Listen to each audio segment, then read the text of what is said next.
Testing 1, 2, 3, 4, 5.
Melissa, it's Elizabeth. Can you hear me?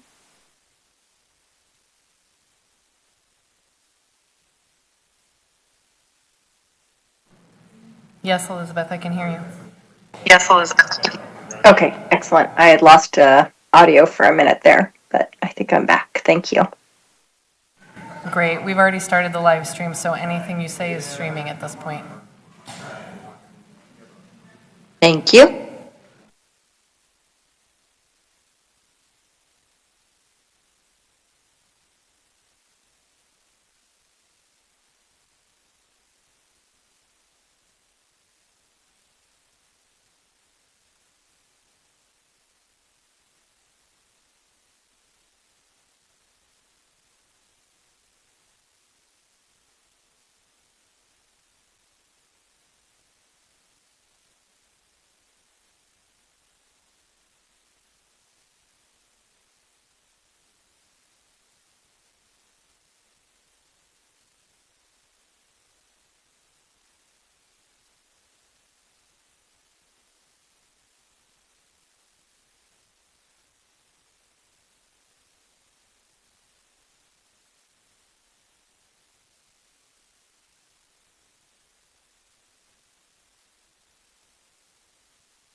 Good evening, everyone. It's Tuesday, June 2nd, Election Day, 6 p.m. This is our Paso City Council meeting.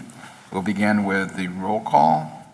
We'll do Pledge of Allegiance led by Steve Gregory, and then invocation.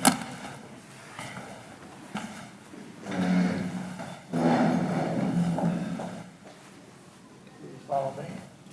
Pledge allegiance to the flag of the United States of America and to the republic for which it stands, one nation, under God, indivisible, with liberty and justice for all. We have invocation. Yeah, Steve Arkowitz.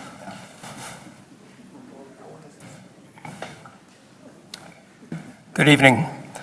My name is Steve Arkowitz, and I'm the president of Atheists United SLO, a community nonprofit group of over 640 atheists, secular, and humanist members in SLO County. Thank you for the opportunity to give tonight's invocation. As we begin tonight's meeting, I ask that you do not close your eyes or bow your heads. Instead, let us approach each other with open eyes and open minds and a full awareness of the diverse community we are part of, including all beliefs and faiths. To our leaders, we ask that you govern with reason, using evidence and objective truth to guide your decisions, that you listen with empathy, keeping the well-being of all residents at heart, and that you act with integrity, ensuring equal justice for every background and belief. May the work done at the meeting tonight be guided by mutual respect and a shared dedication to the common good. Thank you. Thank you, Steve. Madam Clerk, will you call the roll call, please? Councilmember Bausch? Here. Councilmember Beal? Here. Councilmember Gregory? Here. Councilmember Strong? Present. Mayor Hammond? Here. Staff introductions begin on my right. Melissa Martin, City Clerk, joined by Mary Sponholtz, Deputy City Clerk. Warren Frace, Community Development Director.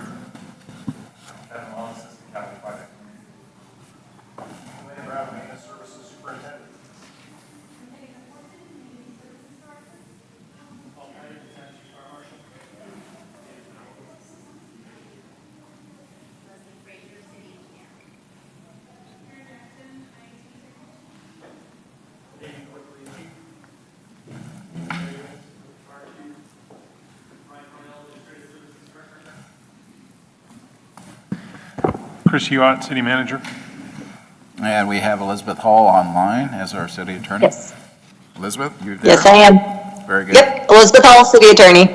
Thank you. Next, we have presentations, capital projects report, Public Works Engineer. Yeah.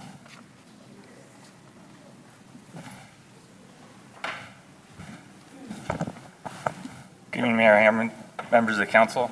My name is Kevin Wells. I'm the Assistant Capital Projects Manager, and I'll be walking you through our monthly project update. I think. Why is that off? Oh. Starting off strong. I think we turned it off, though, did we? Yeah, there you go.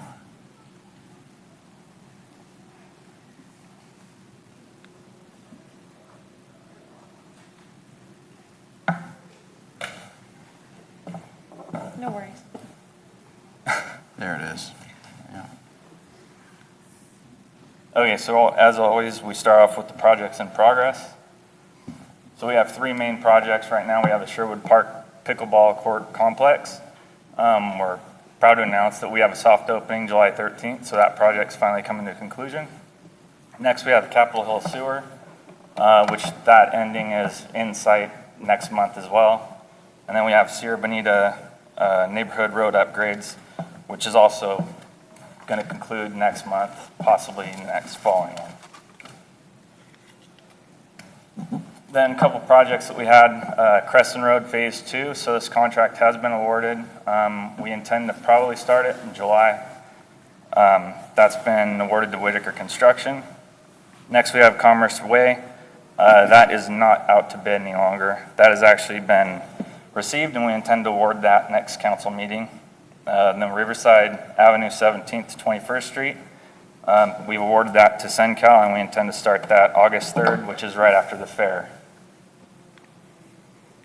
Here's a couple pictures of the pickleball court being completed.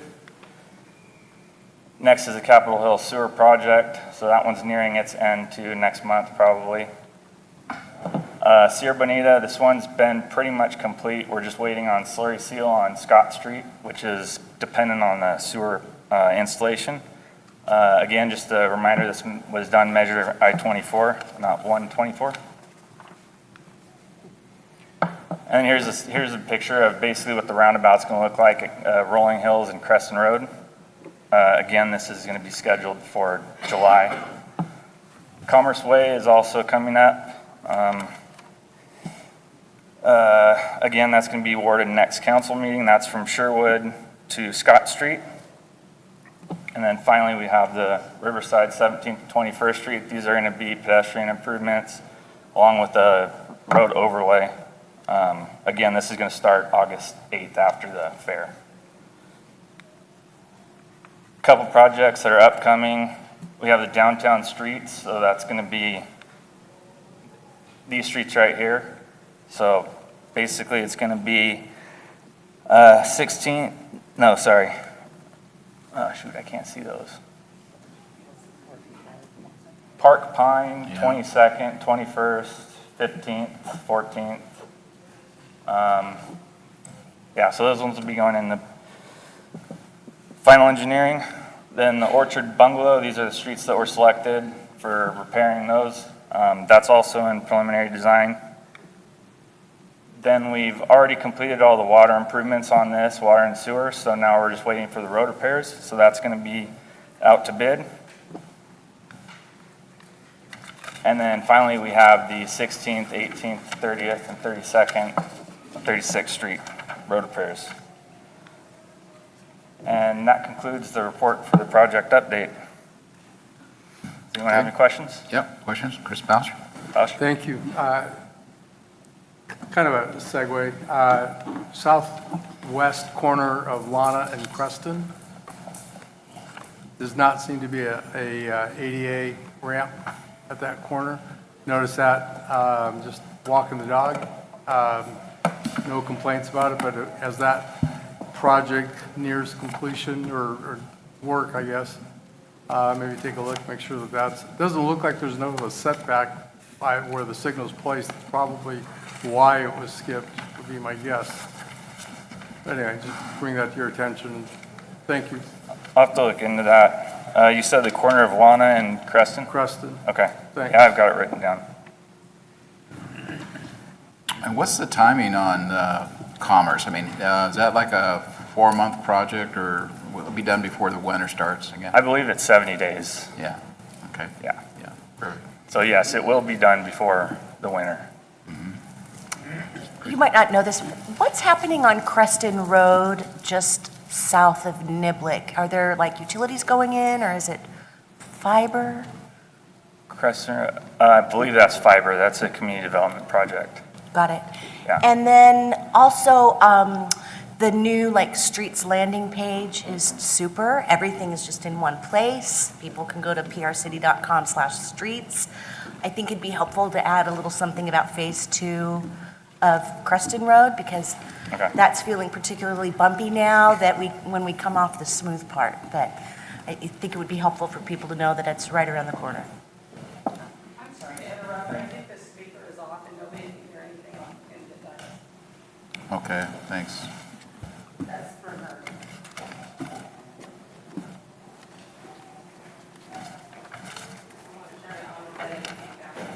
Good job. Okay, we'll open it up to public. Anybody have any questions on this report for capital projects? Seeing none, okay.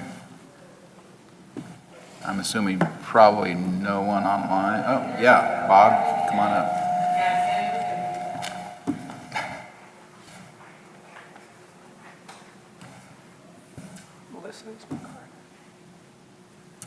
Bob Simone, Paso Robles. Yeah, I did want to concur that that intersection that you're talking about, Chris, I've actually biked on that intersection quite often. I noticed that curb does not have the handicap access, quite odd, actually.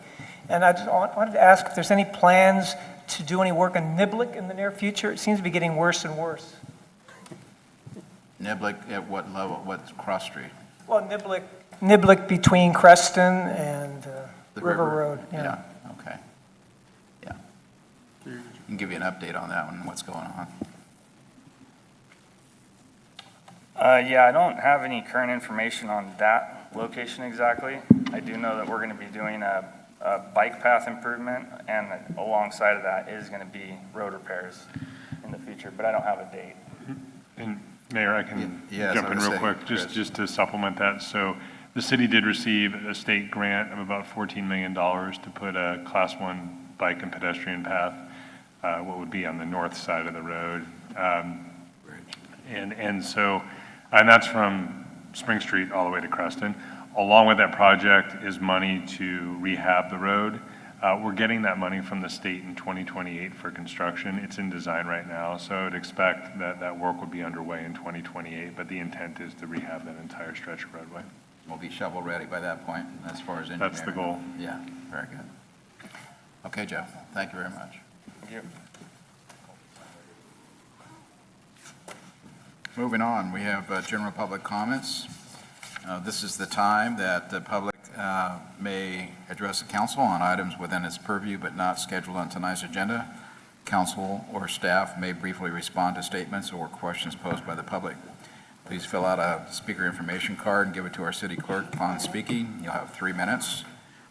Those people wishing to speak on any item scheduled on tonight's agenda will be given the opportunity to do so at the time that item is being considered. Hi, Linda George, 3126 Spring Street. So Coffee of the City was really cool. I'm very stoked about the new mobile recreational van. I didn't have any questions. They always do such a great job, so it was just there to support the staff. As you saw in my email about 101 and North, and is a little too close for comfort. Again, if we're going to encourage foot traffic in that area, I think we should really look at putting at least the crosswalk or something even temporary. Like I said, the police department did a really good job in policing that, but now they want the police everywhere. You'll hear people say, now come to Sherwood, now come here. I wish we had more to do that. Anyways, this is my last installment on the BBK contract. It took me a minute to find the minutes and the actual vote. It was done on a consent calendar. And in that contract in 2022, there's no real evidence that there was a vote in 2021. It just seemed like Ms. Hall had been there and you guys went ahead and continued on, which is fine. But 2022 was the last time you guys signed the BBK contract. It says nothing about 5 partners and 1 paralegal. It says that Liz Hall and Isaac Rosen is assigned. So this is a great opportunity to get that contract down. If you guys really want to charge the city $134,000 a month, paying five partners, I can't do anything about it. But we could at least tighten up the travel, the billing, and things like that, especially at this point. I went to the Main Street mixer, and they're saying we're getting our budget cut. That shouldn't be. That just shouldn't be. Not with the entities that bring tourism and bring the city money. I think they should be equally funded. You know, I'm always going to go about ECHO, $444K a year. I think they should tell us how much they get in donations so that we can know how much they really need. So I think you saw my email also to please fully fund Chamber, Main Street, and Travel Paso, if I remember correctly, was the last one. But, I think overall, the police did a great job with they're just doing a good job. I see them everywhere. I barely leave my house as it is, but now I don't want to go because I might get a ticket. But just remember, guys, tickets are very expensive these days. You're looking at $500 to $2,000 a ticket. The ticket may be $30, but the fines are not. All right, thank you. Thank you.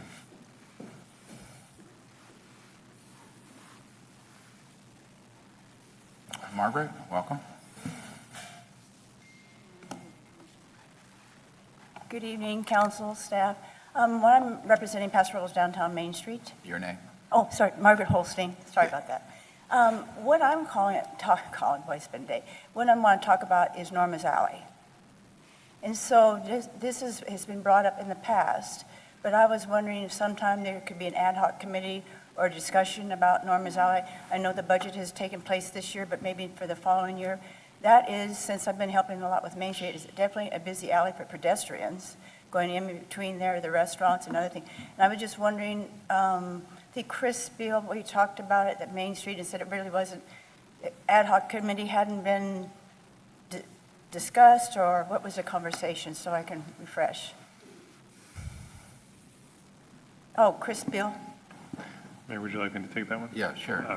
Yes, thank you. So this council, there was a presentation that Mr. Fraze made at the request of the Planning Commission of this council to talk about alley improvements, and in particular Norma's Alley. And by direction of the council, we will be bringing back an item in the near future to establish an ad hoc committee to begin discussions about how we go about improving both that alley and others that have multiple uses, including pedestrian activity. So it is coming. We're getting through our goals and budget process first, and I think that'll be part of your goals that you consider at your next meeting for adoption, and then we'll move forward after that. Very good. Also, I wanted to ask, were you open to the public to be on the ad hoc committee, like a person to represent Main Street? The ad hoc committee is typically made up of 2 members of the city council. They comprise the ad hoc committee, but then the ad hoc committees are open to the public and have, much like our food truck ad hoc committee that we just went through, have feedback and input from members of the public. You could attend the meetings. Yes, the meetings are open. Open Yes, the committee is made up of the council members. The meetings are open to the public. So it hasn't left your radar then? Okay. Also, I want to thank you for the representation for the money that Main Street received this year. We really do appreciate it. We're going to have a great Main Street. We've been working really hard. We're getting a new CRM for monitoring and for helping the downtown Main Street, the BIA, sorry about that, I'm not very good speaker, the BIA district, so we can market our downtown business much better than it has been in the past. So we're really very excited how we're moving forward and to take care of our downtown folks. So look forward and look for our advertisements, look for the sponsors. It's going to be a great year for Main Street, and next year will even exceed this year. So thank you for helping us out. We really appreciate it, and thank you again. Thank you, Margaret. Anyone else? Public comment? Do we have anyone online, Melissa? No, sir. Okay. We'll go ahead and close public comment and move on to agenda items to be deferred. Mr. Huot, do we have anything there? Mayor, no items for deferral this evening. Okay, then we'll move on to the overview of items on consent calendar. You'll have that for us?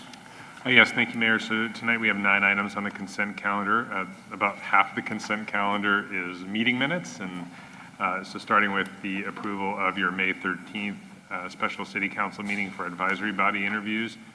Item number 2 is the approval of minutes from your May 14th meeting, also advisory body interviews. Item number 3 is the approval of the regular city council meeting of May 19th and those minutes. Item number 4 is the approval of the adjourned meeting minutes from May 19th because of the calendaring issue with the agenda. That's why that's here. And then item number 5 is the approval of the May 20th, 2026 City Council special meeting minutes, and those were also advisory body interviews. Item number 6 is the receipt of advisory body meeting minutes for several different meetings, including the Parks and Recreation Advisory Committee from April 13th, the Senior Citizens Advisory Committee from April 13th, and the Supplemental Sales Tax Committee from February of this year, February 18th. Item number 7 is a direction to staff to perform a biannual review of the city's Conflict of Interest Code in alignment with the Political Reform Act. Item number 8 is the receipt of the warrant register. Since the last time we met, the city's issued $2.3 million in payments.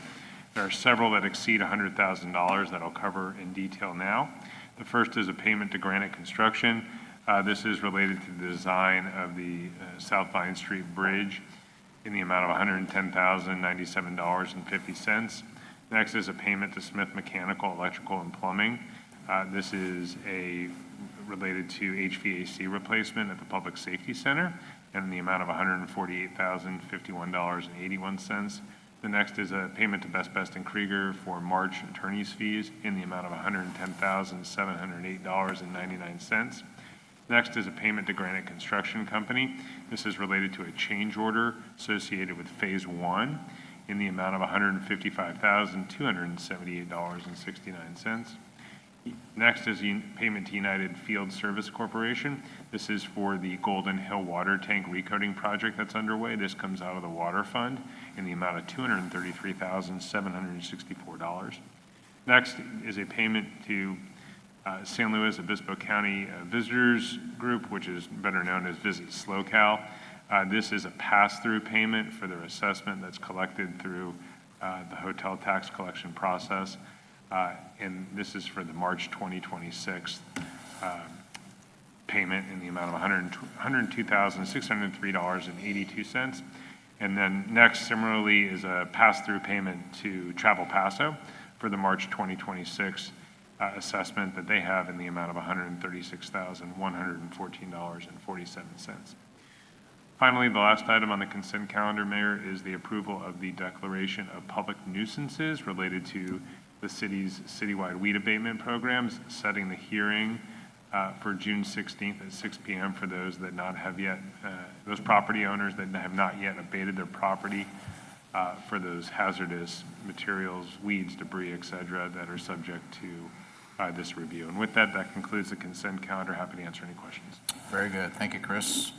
Items on tonight's consent calendar, items 1 through 9, are considered routine and do not normally require separate discussion. However, if any member of the council or the public have specific questions or wants clarification on a particular item, we will get those answered before the vote is taken. Secondly, any member of the council that wants a full discussion of an item will have that item then pulled and moved to the end of the discussion items portion of our agenda tonight. I will now ask the council if they have any questions specific to anything 1 through 9. I do have one. Chris, if you can answer this, particularly about the weed abatement. Can you give us, the audience anyway, an idea of what's going to happen next meeting when we take the final action on it? At that point, what can they expect with that property? We have the expert, Paul Patty, Paul here, Patty. who will help me out. Paul Patty, Battalion Chief Fire Marshal. So the next steps right now is we initially went through and we inspected just under 12,000 properties, 11,900 properties in the city. And the initial list that was submitted to council for tonight's meeting was at 665 violations. A week ago, I was able to provide a list that reduced that down to 350, and then as of today, we're down just under 200. I have an updated list here. So what happens next is, as of tomorrow, if you approve this, we will go out, we will re-notice all of the roughly 200 parcels that are not in compliance with the ordinance. We will post signs for those that we were not able to make physical contact with or mail contact with, if it was return mail. And they have 2 weeks to be able to comply. We have a contractor that's been approved to start the abatement process. So when we come to the June 16th meeting for the public hearing, if it is approved tonight, then anybody that has still been in violation of the ordinance will have a chance to plead their case, or they can just continue on to not complete the process. And our city contractor will start on June 17th. They'll start June 17th and they'll go to June 30th to be able to complete that. So by July 1st, we will have all properties within the city 100% abated. That includes our city properties too. I think City properties are already complete. This was the best year ever. Dwayne and his crews, they were out there before we were even starting our inspections. We already saw city properties being done, and some of the ones that were larger. So really good job with the crews that did it this year. I'm not sure which crews were out there. I think there were a few of them that were contracted, but they've done a great job. Initially, when we came down for the first set of inspections, we did find 2 properties that there was some weeds that were still left behind. Let Dwayne know, and he had the crew out there that day, and they completed that. So city properties are already taken care of at this point. I noticed the boys' school, I think, is still. Yeah, I had a talk with Travis today. Yeah. So he is going to be out there tomorrow. Yeah. He said. So tomorrow he's out there, and then he's at Zurn today. So those are some of the bigger properties that we're still left to do. Well done, Paul. Thank you. Yeah, you're welcome. Linda George, 3126 Spring Street. So I get violated. What does the language say? Do I get an option? Do you give me an option to use your company to abate as opposed to the violations? And do they, before you cite, so you go violation is what I understood, and then you give them notices if they don't comply within 2 weeks? So yes, initially, we go through the inspection process, and they will receive a letter, and they'll have 2 weeks to be able to abate their property, which gets us to the point that we're at right now. We do have a list at the city admin that anybody can contact us for a list of contractors that can abate. We don't support any of it, we just have a list available of people. We don't recommend, we just provide that information. If you do have somebody that's in violation and they go to June 16th at the public hearing, and properties that I provide that night, the council chooses to move forward with the abatement process for the contractor to take care of those properties. That being said, the list of properties last year, I want to say there were like 37 properties that were at that final meeting that were going to be abated. By the time the contractor got out there, we only did 16 or 17 properties. And what happens is the contractor will go out there, and if the property's abated, no harm, no foul, it's done. Okay. So if it's not, then at that point, they will abate the properties. Okay, the reason why I ask is because I never had to pull weeds till I moved to Paso Robles, and they're like on steroids here. The minute it rains, they come right back up. So that is just something that happens regularly. I think I pull weeds all the way from January to April. So they come up just as fast as and that's why I always talk about appeal processes, and just in case there's a scenario like that. Thank you. Very good. Very good. Just to add on to that, this is a year-round ordinance. However, we look at the period of time that the weeds are growing really tall from the rains. They're really green and luscious, and California's great and green until it becomes golden. And when those weeds are tall and they're dried out, that's the point where it becomes the fire hazard. So that's why we start the process as late as we can, but in order to be able to complete this process on time with noticing and all the requirements before the July 4th holiday. Just as a side note, Paul, how's our fuel loading this year? I mean, is it going to be a good fire year, bad fire year? Every year, the fire service says it's the worst fire season ever. So Yeah, it could be. this year probably will be one of the worst, though, because there is a lot of fuel loading. Yeah. So we've already seen some fires. So, obviously, we had the one that was, unfortunately, somebody was abating their weeds, but it was after the 10 a.m. time where you're supposed to be mowing. Right. It was at like 4:30 in the afternoon, they hit a rock, sparked it, and it was a 23-acre fire onto Chandler Ranch. Yeah. Luckily, we had fire breaks in place. We didn't have a break behind those properties because those were private properties, but we did up beyond that. So. Very good. Thank you. Welcome. All right. That's all the questions we have. Anyone online, though, Melissa? No, sir. Okay, we'll bring it back to council for direction and/or action. Mayor Hammond, Pro Tem Gregory. I move we approve items 1 through 9 on the consent agenda. Second. Motion by Gregory, second by Strong. Discussion? Okay, we'll call for the question. Councilmember Gregory? Aye. Councilmember Strong? Aye. Councilmember LaBeouf? Aye. Councilmember Beal? Aye. Mayor Hammond? Aye. Motion passes unanimously. Very good, thank you. Moving on to public hearings, we'll open the public hearings, and the first item we have is public hearing for the annual levy landscape lighting and maintenance district number 1 and drainage maintenance district 2008-1 for the fiscal year 26-27. Dwayne, you have that for us? Good evening, Mr. Mayor, members of the council. Dwayne Brown, Maintenance Services Superintendent. Tonight's public hearing considers the levy of assessments for the landscape and lighting maintenance district and the drainage maintenance district for fiscal year 26-27. We appreciate your time and participation as we review the proposed assessment rates and the essential services they support.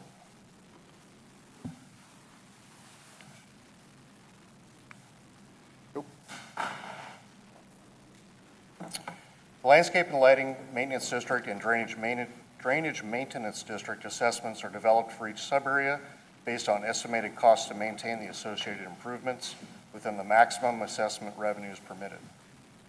To effectively manage maintenance responsibilities, the district is divided into 7 maintenance areas.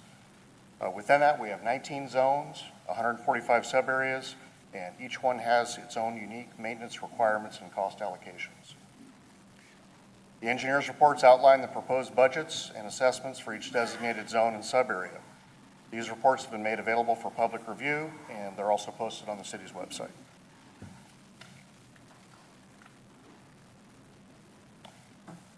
So in all cases where an assessment increase is proposed, the additional revenue will be used to support the operation and maintenance of neighborhood improvements, including all of these: streetlights, hardscapes, detention basins, parkways, medians, open spaces, slopes. They also support the increased water and landscape contracting costs as applicable. Landscape and Lighting District funding is determined annually. Costs within each sub-area are based on all of the architectural amenities, landscape, lighting that are associated with a particular tract, along with the expenses required to maintain those improvements. These costs are apportioned among parcels within each sub-area using an equity-based methodology. As a result, property owners are assessed only for the maintenance services and activities that benefit and are funded by their specific sub-area.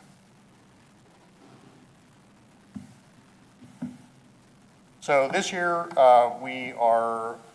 the proposed assessment is a little over $2.4 million. That's broken down as follows. So I just want to point out that 93% of the property owners will see an annual assessment increase of $50 or less. So the bulk of that will be under $50, and again, that's annually. 280 parcels of that amount, or 6.9%, will see no assessment or no increase in assessment at all.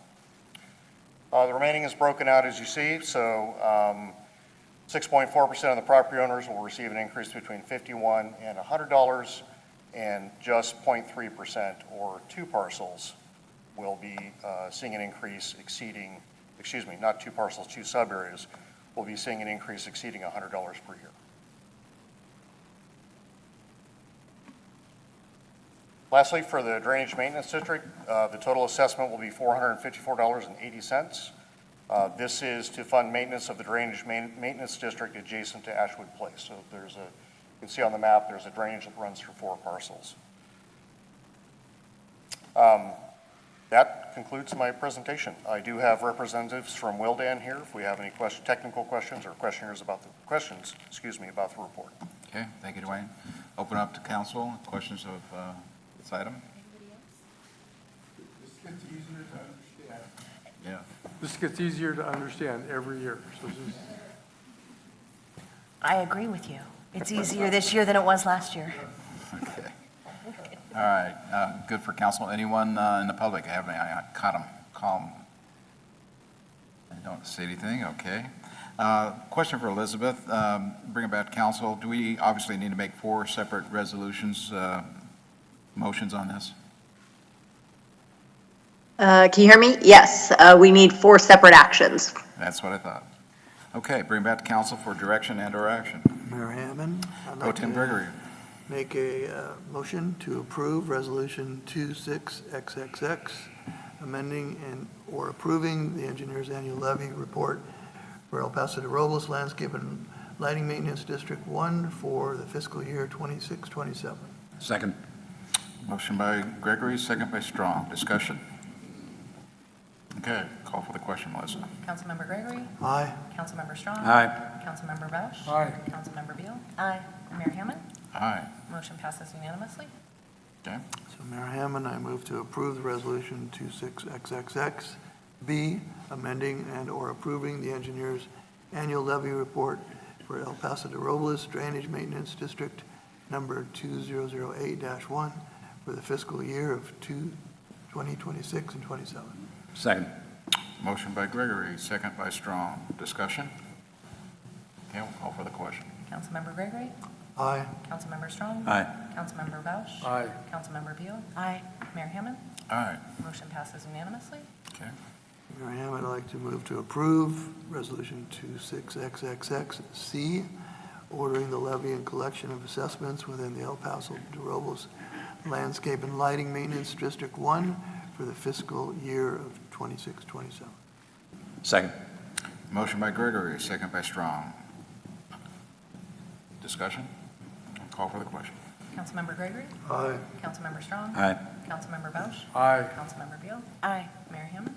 Aye. Motion passes unanimously. And Mayor Hammond, this is my final motion to approve resolution for tonight, 26XXXD, ordering the levy and collection of assessments within the El Paso de Robles Drainage and Maintenance District Number 2008-1 for the fiscal year 26-27. Second. Okay, motion by Gregory, second by Strong. Discussion? And call for the question. Councilmember Gregory? Aye. Councilmember Strong? Aye. Councilmember Bausch? Aye. Councilmember Beal? Aye. Mayor Hammond? Aye. Motion passes unanimously. All right, thank you. Thank you, Dwayne. Thank you. Thank you. Thank you. Public hearing number 2, calling for and conducting a consolidated general municipal election on November 3rd, 2026 for the election of certain officers. Melissa, do you have that for us? I do. Good evening, Mayor Hammond, members of council, Melissa Martin, City Clerk. I am before you tonight to call for and conduct approval to consolidate the election that will be held on November 3rd of this year. We do have 3 council positions that will be open. Councilmember District 1, Councilmember District 2, and the at-large position for mayor. Each of those is a 4-year term seat. The recommendation I have before you this evening is to, by 3 separate roll call votes, approve a resolution calling and giving notice of the election to be held on Tuesday, November 3rd, to request consolidation with the County of San Luis Obispo, and to set the candidate statement regulations for that election. Okay, any questions for Melissa on this? Okay, we'll open up the public. Anybody having any public comment on this item, come forward. All right, we'll bring it back to council. Chris Bausch. I did have a question. I did have a question on the translation. You will have a translator, a specific translator that will be doing translations for all counties? Yes, the county will select someone to do that, and the same individual will do it for everyone's Okay, that they're consolidating for. thank you. That's all I have. Okay, very good. Looking then for direction and or action. It'll be 3 separate roll call votes for these 3 actions. So, Chris Beal, you want to give us a... I thought Steve was doing it. I'll make a All right. motion. No, he said he was gonna, that was Want to his get you last in there if you one. want. Wait a I minute. did say that. I'll follow up though, okay. I move to approve the following resolutions one at a time. Resolution 26XXXA, calling and giving notice for the general municipal election to be held on Tuesday, November 3rd, 2026, for the election of certain officers. Second. Okay, motion by Gregory, second by Strong. Discussion. All right, call for the question. Melissa. Councilmember Gregory? Aye. Councilmember Strong? Aye. Councilmember Bausch? Aye. Councilmember Beal? Aye. Mayor Hammond? Aye. Motion passes unanimously. Mayor Hammond, I move to approve 26XXXB, requesting consolidation of the general municipal election for city officers and statewide general election held on November 3rd, 2026. Second. Okay, motion by Gregory, second by Strong. Discussion. Okay, call for the question. Councilmember Gregory? Aye. Councilmember Strong? Aye. Councilmember Bausch? Aye. Councilmember Beal? Aye. Mayor Hammond? Aye. Motion passes unanimously. And the second time with final comment on approval of resolution 26XXXC pertaining to the regulations for candidate statements submitted to the voters. Second. Okay, motion by Gregory, second by Strong. Discussion. We'll call for a question. Councilmember Gregory? Aye. Councilmember Strong? Aye. Councilmember Bausch? Aye. Councilmember Beal? Aye. Mayor Hammond? Aye. Motion passes unanimously. I was just realizing today on this too, it's actually be exactly 6 months from tonight where we come back, first meeting in December, we ratify the election, and then the new folks come in, get sworn in, and we step off, maybe, maybe not. And then that'll be it for 6 months from tonight. Very good. Yeah. All right, we'll close the public hearings, and we'll move on. We'll move on to discussion item number 1, approval of updates to council member advisory body liaisons assignments for 2026. Melissa, you have that for us? I do. So earlier this year, council approved adopted ordinance 1166, reinstating and amending the Visual Art in Public Places program and reassigning Public Art Review Authority to the newly formed Art and Culture Board. You guys have recently, as you're well aware, appointed members to that board, and in anticipation of the board's first meeting in late July, we're asking you to select liaisons to that board. Okay. So questions of, on this item first? So do we open it to the public? Yeah, I just want to get questions first, and then we'll All right, open up thank the you. public here. No question. Okay, seeing none from council, we'll let the public weigh in on this item. Anyone wishing to address it? Okay, seeing none. Anyone online, Melissa? No, sir.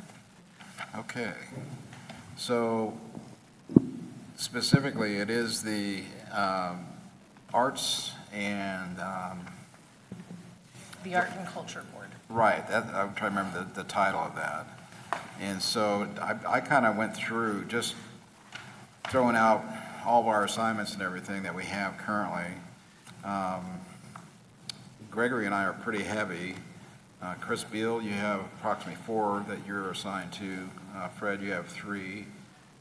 Chris Bausch has 5. And I think Gregory said he would like to be an alternate on this. Yeah, I'd be happy to. Would you mind being the primary on this, Chris Beal? No, I'd be happy to, Yeah, I think, if they'll have me. I think you'd be good at it, that's for sure. So let's kind of propose that at this point, then I'll make a motion that we go ahead and then propose Chris Beal as the primary, and Steve Gregory would be as the alternate. Second. All right, motion by Hammond, second by Strong. Discussion on this? Okay, we'll call for that question. Mayor Hammond, Aye? Councilmember Strong, Aye. Councilmember Beal, Aye. Councilmember Bausch, Aye. and Councilmember Gregory. Aye. Motion passes unanimously. Excellent. Okay, thank you. Discussion item number 2, approval for First Amendment to the city manager employment agreement. Elizabeth, do you have that for us? I do. Thank you, Mr. Mayor. It is my pleasure to present this item. Recently, the City Council concluded the city manager's annual evaluation and directed us to prepare an amendment to his agreement, which we have done and is before you this evening. The primary changes in the agreement would be an extension of his severance package to 12 months. And then the council has decided that, it's really in the city's best interest to promote continuity and stability in the executive leadership. And after such a positive first-year experience with Mr. Hewitt, the council had requested that we include a $7,500 retention bonus to encourage Mr. Hewitt to stay with us. And so he has accepted those terms, and that is the agreement that is before you this evening. The rest of the terms of his employment agreement remain the same. Okay, very good. Questions on this item? Council? Okay. I'll open up the public. Anybody have an item, question on this particular item, please come forward. Okay. And anyone online, Melissa?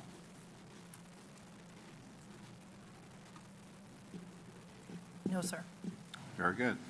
Bring it back to council for discussion and or action. Mayor Hammond? Pro Tem Gregory. I'd like to move to approve Resolution 26XXX, authorizing the First Amendment to Employment Agreement between the City of Paso Robles and Chris Hewitt, effective April 15th, 2026. Second. Okay, motion by Gregory, second by Bausch. Discussion. Yeah, call for that question, Melissa. Councilmember Gregory, Aye. Councilmember Bausch, Aye. Councilmember Beal, Aye. Councilmember Strong, Aye. Mayor Hammond. Aye. Motion passes unanimously. Chris, on behalf of the whole council, Yep. thank you for Thank you, the sir. job you're doing so far. You're doing a great job. Good man. Thank you. No clapping. All right, moving on then, discussion item 3, review of the proposed operating and capital budget report fiscal year 26, 27, and 27, 28. Ryan Cornell. Good evening, Mr. Mayor and City Council. Ryan Cornell, Administrative Services Director. We're almost to the finish line. I see the light at the end of the tunnel. So we have this meeting, and we have one more meeting before we formally adopt the budget report. This item tonight is just to give council one last opportunity to have discussion about the budget, the goals and strategic priorities, and provide any additional guidance before we come back on the next meeting in June. There's only a couple major changes that have occurred since I last talked to you earlier last month. The first one was a little bit of a personnel error where I had too many employees in the supplemental sales tax fund rather than general fund. So I found that error and moved them back over. So that increased the expenses out of the general fund a little bit. The other assumption that we added in there, and that's going to be for City Council's consideration at the next meeting, is the senior center contract. So I have put an assumption in there for that it would be outsourced moving forward.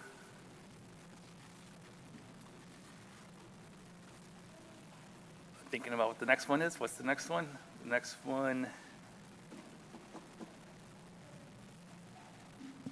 Well, I think about that.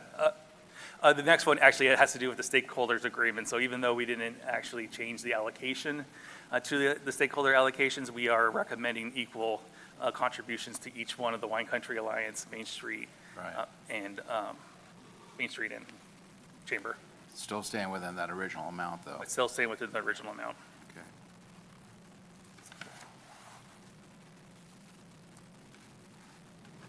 And with that said, I believe that's all of the changes that I have for City Council this evening. So if you have any questions, comments, concerns, I'd be happy to take those right now. I did provide in the staff report an attachment, a really rough draft of what the budget report will look like. And so I am still kind of fine tuning it and making it look pretty, but for the most part, all the figures are staying still. And so the general fund is still balanced. The current year revenues, so for 25-26, are coming in a little bit better. I do think TOT is going to break the $10 million marker this year, so based on this last month's collections. So that's good news. So it actually ended up improving our ending estimated reserve balances. But then again, going into the 2-year budget, we're still going to bring them down to about 30%. And what is our reserve sitting at this high 30s, isn't it? Yeah, at the end of this year, it's going to be around 32%. 32. 32 to 30%. Okay, very good. Okay. Mr. Huyat, do you want to add anything to? No, nothing more to add. Just as Mr. Cornell mentioned, this is one last opportunity to review the budget as a package. I would note that our reserve levels at 32% are nearly double the recommended national amount, which I think is prudent fiscally. So no other comments other than we will be bringing back the whole package to you at your June 16th meeting for consideration, budget and goals. Okay. Chris Bausch. Thank you. So, any kind of message in advance, maybe in the weekly, telegraph that to us ahead of time, that would be nice, rather than as part of the agenda. The placeholder message that was blank, if you get that to us as soon as possible, would be helpful. Sure, absolutely. Yes. And then a couple other questions. 2-year versus 3-year budget cycle. I've seen, and I don't know if it was a mistake or intentional, when we had talked back in November, we discussed a 3-year budget cycle. I think that's realistic. Do we want to go with that? Do we want to go 2-year cycle? Yeah, so at this point, I know there was some mention of it, but the direction, we didn't have further direction to move in that direction, so we did prepare a 2-year budget. I have not that they don't exist, but I have not seen municipalities go out much further than 2 years. only because it gets a little bit more difficult to project revenues and expenditures the further you get out. So like, for instance, our capital improvement program is a 5-year schedule.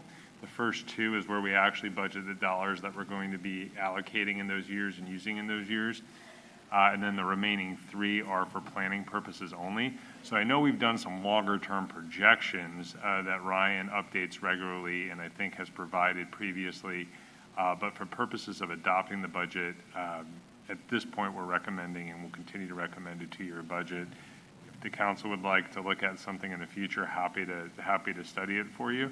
But my recommendation would be sticking with a 2-year budget. And you're basing that, it sounds like, based on revenue and not on, it sounds like we can fairly well accurately predict expenses. You can always and stay within that expense model. If we want to, we can stay within that expense. It's the revenue that gets kind of tricky. I get that. But yeah, I mean, I for one would like to try to estimate that. I notice, you know, if we look at page 42 of a fund overview, we do a pretty good job of going out farther than 2 years. We can if we want to. Do we trust that? I think is a big aspect. And maybe, I don't want to put extra burden on your staff, but maybe do a parallel 2- and 3-year budget and see how accurate we come to that. I bet you we get pretty close. I have a lot of faith in what you guys can do over here. Needless to say, the further out you go, the less uncertainty or less accurate that it tends, forecasts tend to be. This is why in this particular one, we're only looking 3 years beyond the budget cycle, so 5 years forward. Historically, we used to do 10-year forecasts, and then I started doing those, and then COVID hit, and so I got frustrated Yeah. with doing them. But you're right, every 2 years is kind of a good periodic check-in. Enterprise funds are pretty easy to do further out projection-wise, but, They are, yeah. you know, I'm very happy personally that we are doing a 2-year. It used to be a 1-year back in the day when I started, and now we're doing 2 years, right? So it certainly helps. I mean, I think to get and especially in this one, it's going to be 2028, that's going to be an election year, right? And we'll see what happens, you know, with what's going on at the time, so. And then we had met with Jacob Green in November. You staff met with him, I think, in December. Are we done with that relationship, or is that an ongoing relationship? Where do you see that going? That's a fair question. At this point in time, I think the work that they've done for us will conclude over the next several weeks with the adoption of your goals. With that being said, again, just pulling the curtain back a little bit, when you consider your updated policies and procedures manual, I do believe we will talk about strategic planning in that and setting some framework around how we go about strategic planning. And so if there's a desire to go through a facilitated process or to have some additional discussion around governance or you know, that type of discussion, I think it would be very helpful to provide that feedback and include it in that policy. Okay, so for now, but For now, I see the bookend coming by the time, after the council considers and hopefully adopts a set of goals that we've talked about previously, that contractual relationship will technically end. Okay. And then we can decide, you know, how the council wants to approach strategic planning and governance moving forward. fair enough. So, go ahead, Chris. Ryan, you had mentioned the placeholder for the funding for our partners, the Chamber and Main Street and Wine Country Alliance. Those are not fixed. I think there's still some discussion that we need to have on that. I think that was Correct. Right now, the staff's recommendation is to keep the same funding levels as previously. okay. But shifting the 3 organizations to equal contributions of $105,667 And that, each, and that was staff recommendation? based on council direction from. I went back and looked. I think there was recommendation to talk about it, but I don't think that there was recommendation to make that change. It's not my recollection. We do believe we received direction To discuss it. to move in that direction, and so before you this evening is a budget that reflects that. Again, part of the reason why we brought this budget back to you is to show those changes based upon what we believe was prior council direction. So if there's additional council direction this evening, that's why we're doing this intermittent checkpoint before we get to June And 16th. then we need to have a discussion about what, because that budget was reflected on, I'll call them assignments that were given to Main Street at the historical past. And what do we want them to, what jobs do we want them not to do based on the level of funding they were given to accomplish those tasks? That, when do we want to have that discussion? It would, again, be under your purview this evening to have that discussion. If there's further direction that you'd like to give staff, we'd be happy to take that if the majority of the council provides that direction and do work between now and June 16th. And beyond. Of course, this can go beyond the budget adoption if you're looking to do some larger review of the scope and terms of those agreements. That can go beyond the budget. We do want to have dollars allocated, by June 16th, understanding the budget is a planning document, and if there's additional direction after the budget's adopted, we will work to implement that direction. Yeah. And then finally, my last question, John, you were at Praga last week? Yes. I think we assigned $175,000, or $175,000 was assigned as the allocation that the city is responsible to contribute to the ongoing maintenance for Paso Robles Groundwater Authority? I don't remember seeing it or hearing a specific number, but we. Like 23%? Yeah, yes, I think that's roughly our percentage. Christopher's not here tonight, but we do have that budgeted into our water rates. Okay, so is that, where do we find that in this budget? I believe it's within the water department's operating budget. I believe Mr. Aleckel is online tonight. He wasn't able to join us in person, but I believe he's online, and I can ask him to jump in and provide some additional detail on how we fund Sigma compliance within the water fund. Yeah, can you guys hear me? Yeah, Christopher, go ahead. Yeah, the cost to comply with Sigma has already been incorporated into the water fund. That was part of the planning process we did last time we did rate adjustments. So the cost to comply with Sigma have already been incorporated into our budgets. So will it appear as a separate line item for Praga, or is it just in there as enterprise fund, or how do we find that if someone, a curious person, was to go look for that? So on page, I'm sorry, Chris, I'll get this, on page 48 and 49 of the attachment, that's the actual document, or 52 or 53 of the PDF. It's the water fund income statement. Okay. And one of the expenditure categories down below is groundwater management. And so that is all encompassing of Sigma compliance, including AGMA and the water basin compliance. On page 48? I didn't print that far out, I only printed up 47. Correct, yeah. It's the water fund overview, has that. It includes utility billing, water production, water treatment, conservation, and Thank you. management. Nice succinct answer. Thank you, Mr. Luckel. You're welcome. That's all I have. Thank you. We'll go ahead and open up, then we can come back and talk about with the Musk Council. Do you have? I have a quick question. Sure, Pro Tem Gregory, go ahead. So, Ryan, I think you mentioned this, but you've got a potential budgeted cost for the senior center in the next budget. Correct, yeah, I have an assumption in there, yeah, pending council approval. Okay, thank you. Chris, Beal? Actually, I had a question about the summary of sources and uses of funds and estimated reserve balances. I think this is really interesting. It sort of shows kind of where we are at the beginning of the year, what we expect at the end, what's going to come in, what we're going to spend.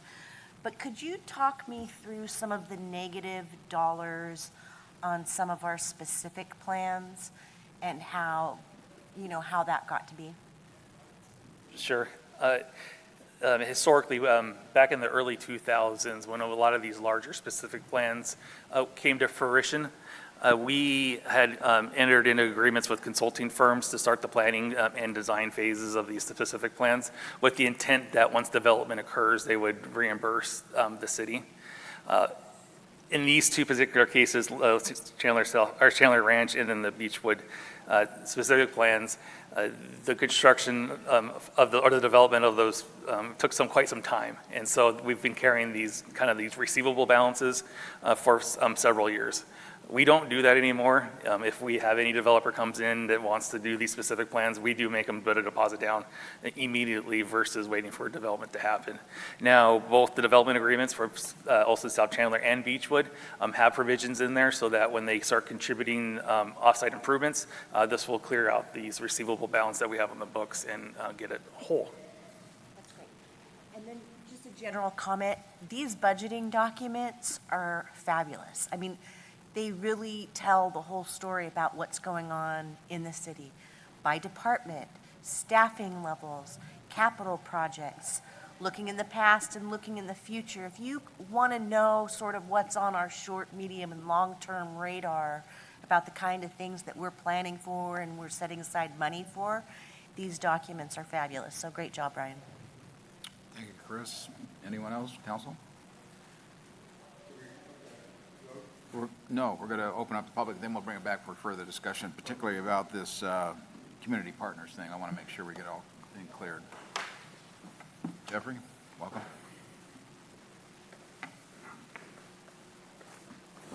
Good evening, council. Jeffrey Wiesinger, interim executive director of Paso Robles Main Street Association. In regards to the budget, we are disappointed that we'll be seeing a little over $11,000 reduction in our budget, but we're going to keep on pressing on. So I do want to extend our appreciation to the council and to city management that you see the value in our organization. We have a long history in our community marketing the downtown district, putting on community events, and working with our partners in the community. So with the Wine Alliance receiving an additional $20,000 and then the Chamber getting a $9,000 reduction, I see that as an opportunity for us to really start working closer together to do what we can to promote the mom and pop businesses in downtown. That's what Main Street is all about, the small business owners in downtown. We're going to do what we have to do to kind of make up that difference, and that may include raising our membership dues, putting on some more events that can help us generate revenue. It's going to be a difficult task. We're in some tough economic times right now, but we are very much committed to pushing forward and keeping our organization going and making a bigger impact in our community. This is a 2-year budget cycle, if I'm understanding this correctly. There was some discussion about a 3-year, so we anticipate being able to have this $105,667 funding for the next 2 fiscal years, and be on the lookout for Main Street, because we are in a brave new direction. We're looking forward to taking the organization to the next level and really trying to drive tax revenues to put into the coffers of our of you guys as a whole, as our community. So we're going to keep up the good fight. Thanks for seeing the value in what we do. Appreciate you. Great. Thank you, Jeffrey. Anyone else? Seeing none, we have anyone online? No, sir. Okay, well, let's bring it back then to council and talk this up and get some permanent discussion toward staff regarding particularly the community partners and cultural programs allocations. Essentially, what we did there, we had a certain amount of money that we basically split 3 different ways, is what our direction was at the time. I believe we were in majority in that way. The Chamber, Main Street, and Wine Country to be equally situated, for about $105,000. And also, just to make it clear that I know that Main Street also has about $25,000, is it, Chris, on the BIA, the Business Improvement Assessment, that we don't necessarily have to give it to them, but we have always historically given Main Street that amount of money? Yes, so the Main Street Association receives a pass-through, and Mr. Cornell can correct me, but I believe it's about $23,000 as of this last year, and that's through the business improvement assessment for property owners and business owners in the defined area downtown. Yeah, they do receive that. That's a pass-through. That's essentially city funding. It can only be used for downtown promotional type of purposes within the district. And the city has historically provided that as a direct pass-through in addition to the general fund contribution. Okay. So let's have a discussion then with council. Is everybody good with the way we have it set up? This is on, in our agenda package there. John, is the BIA, is that more like a property tax? It's an assessment. It's a additional amount that's assessed on, I believe, properties and business owners within the boundary areas of the district on the business license itself. So it's not set up like a traditional or like a more modern type of bid. That would be set up more like like Travel Paso does. That's not how the downtown BIA is structured. It's set up under different laws from the 70s that have different components to it. But the pass-through that comes from, it's not taken out of the general fund. It's not taken, it's accounted for in a separate fund. However, that funding, the way it was set up, could theoretically be kept with the city, and the city could utilize it for downtown promotion directly as opposed to passing it through. It's an option for the city, and it's historically been done to pass that through directly to Main Street, to do that on the city's behalf, more or less. Wasn't originally set up? When was it set up? I believe it was set up in the late 70s. I believe when we reviewed the employee parking lot discussion, I believe we covered this, and I believe it was set up in the late 70s. We have to go back, we have to find Mike Lesage's documents. That's where all that's how far back, yeah. Yeah, Mike Lesage, Attorney Mike Lesage set that up, and those are the documents we don't want to go back and find apparently. What's interesting there too, Chris, is that, we've always wanted to, I think the council direction was to give it back to Main Street rather than the Chamber, which Chamber has members in that same area too. So they are getting a little more benefit as far as funding other than what we see here on our budget that we have planned. So, what, Tim Gregory? Yeah, so I'm in agreement with the amount, but I think that Mr. Bosch made a good comment, and I think it'd be really fair to Main Street and the other two partners to have an understanding of their assessment, what they're to be doing. Obviously, if you have to, we're not expecting to do more with less, but some kind of a programmatic understanding of the funding, what they do with it, what they present, how they perform. And I think it's a really good idea because it's a wonderful tool for all the organizations, and especially with a change in Main Street now with the potential new leadership. I think it's really a good way to go to talk about it in the future. So, and that would just be like staff direction to bring everybody together. So I think what we should do here, just for staff's edification, do a straw vote that we're okay with the distribution that we see here on paper. I mean, there was a question, but is everybody pretty much good? Okay. Yeah. No. No? Okay. That's why I just want to make sure that majority says that's kind of where we're going. Well, I think Mr. Wissinger's comments aside, I think and Mr. Gregory's comments from a couple weeks ago, Main Street is a captive audience. There's only so many people, businesses downtown. And it's small, and it's given a job to perform by the city. It's limited in scope. Wine Country Alliance is draws from a much larger group. It's not limited by the borders of the city. It goes out into the county. It goes far beyond. And it serves a much larger audience. Its members typically have larger business profiles, larger balance sheets, not all, but most. They're able to weather this downturn better than our downtown merchants are. I think keeping the status quo makes sense for this year. I don't think that $20,000 delta is going to do that much to help Wine Country Alliance. I just don't. Having clients in both areas, I just don't see it helping them that much. If you were to shift the entire balance to Wine Country Alliance, that might help, but I don't think this small amount is going to really help them that much. So I think you ought to just leave it the way it is. Keep Chamber going. Chamber's doing some good stuff.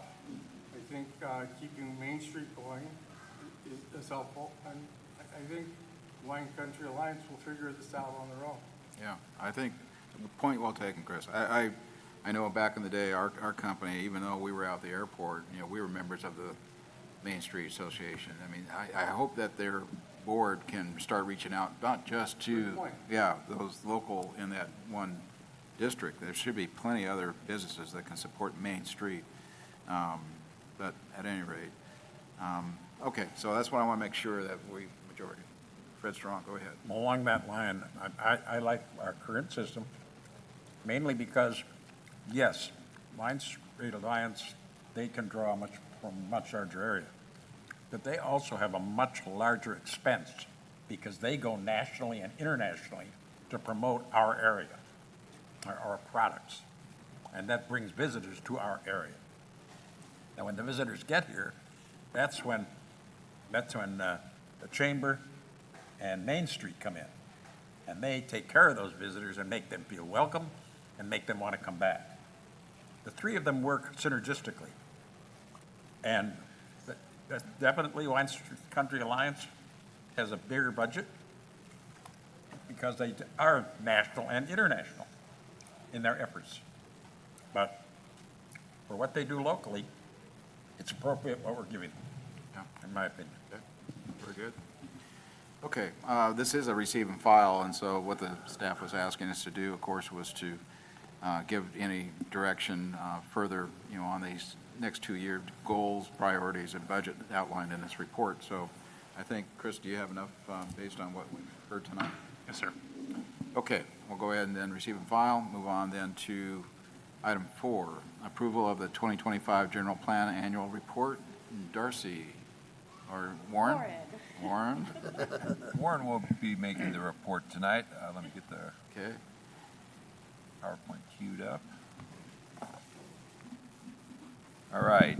Good evening, council, members of the public. Warren Freitas, Community Development Director. This is our annual report on progress with the general plan.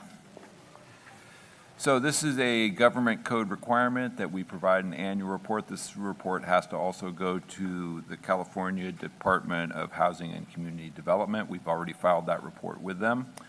This has also been reviewed by the Planning Commission on a previous meeting. They are recommending acceptance of the report. So the general plan basically acts as the blueprint. It's the long-term future for the city in terms of how we're going to grow and develop, utilize land within it. City policies, including the zoning code, capital improvement programs, building permits, all are required to be consistent with the general plan. Our general plan has 8 elements. They're land use, open space, conservation, housing, circulation, safety, and noise. Those are state-required elements. In addition, we have an optional element, which is the parks and recreation element. So key part of the general plan these days is the housing element. That's really what we're going to focus on tonight. That element is required by the state to have certain components. It also requires approval by the state Housing and Community Development Department. So we do as part of the review, look at all the policies and their status for implementation. This is a process where all the city departments work through this annual review. There's 240 different policy actions in the general plan, plus the housing element that has additional policies. We basically identify, the status of those. Basically, in summary, about 97% of the policies are either complete or ongoing or in process. There's been a number of updates to the general plan over the years. In 2020 and 21, there were significant updates to the land use element, specifically to accommodate the Olson South Chandler specific plan, Beechwood specific plan, and the Gateway Resort annexation. Circulation element was completely updated and redone in 2019, including a new needs list and traffic impact fees or TIF fees. Noise element was also completely redone in 2019. And then the last version of the housing element was updated in 2020. That's known as the Cycle 6 housing element. And then we've updated the zoning code. That was in 2024.